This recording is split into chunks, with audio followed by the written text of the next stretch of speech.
Today, I'm going to show you how to compress video on CapCut PC without losing quality, using the export settings that give you a much smaller file while keeping your video looking clean and professional. This is perfect if you want to upload faster, save storage space, or send videos more easily without turning them into a blurry mess. If this tutorial helps, go ahead and hit the like button, and don't forget to subscribe for more easy CapCut tips and editing guides. Alright, let's jump right in. First, open your project in CapCut Desktop and make sure your edit is completely finished before exporting. Once everything looks good, go to the top right corner of the screen and click the blue Export button. This opens the Export panel, where all the important compression settings live. Now the first setting you want to pay attention to is resolution. The goal here is to match your original footage as closely as possible.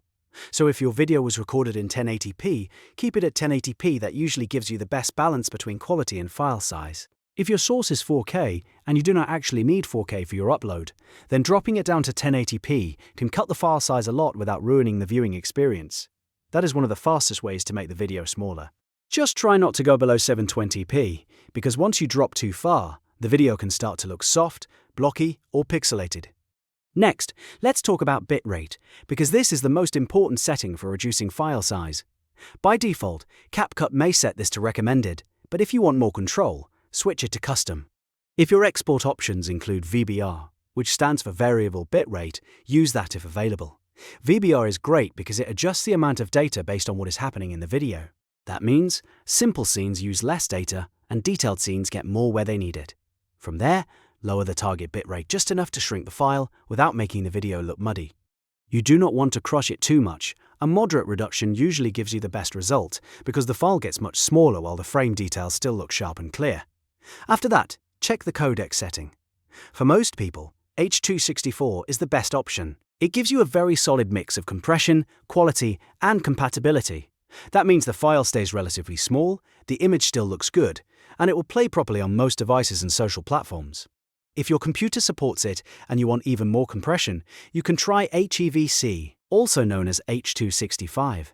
This can make the file even smaller, but it may take longer to process, and it is not always as universally compatible as H.264. So if you want the safest option, stick with H.264. Now set the format to MP4. This is usually the most efficient choice for compressed video, especially if your original file was a huge MOV or another less efficient format. Switching to MP4 often reduces file size significantly without a noticeable loss in sharpness, which is exactly what we want. MP4 is also one of the easiest formats to upload, share, and play back across different platforms. Then look at the frame rate. In most cases, you want to match your original footage. If you recorded at 30 frames per second, export at 30. If you recorded at 60, you can keep it at 60 if motion is important. But if your video is mostly a talking head video, screen recording, tutorial, or anything with slower movement, dropping from 60 frames per second to 30 frames per second can reduce the file size a lot without hurting clarity. For most educational or business content, 30 frames per second looks perfectly smooth and helps keep the export lighter. As you adjust these settings, keep your eye on the estimated file size at the bottom of the export window. This is extremely useful because it gives you real-time feedback as you change resolution, bitrate, codec, and frame rate. If the file is still too large, make small adjustments one by one and watch how the size changes. That way you can find the sweet spot between quality and compression instead of guessing. Once you reach a good balance, click Export and let CapCut process the video. Depending on your settings and computer speed, it may take a little time, especially if you choose a higher resolution or HEVC. When it finishes, check the exported file and play it back to make sure everything still looks crisp. If it does, then you've successfully compressed your video on CapCut PC without losing quality. And that's the easiest way to shrink your file size while keeping your video looking clean.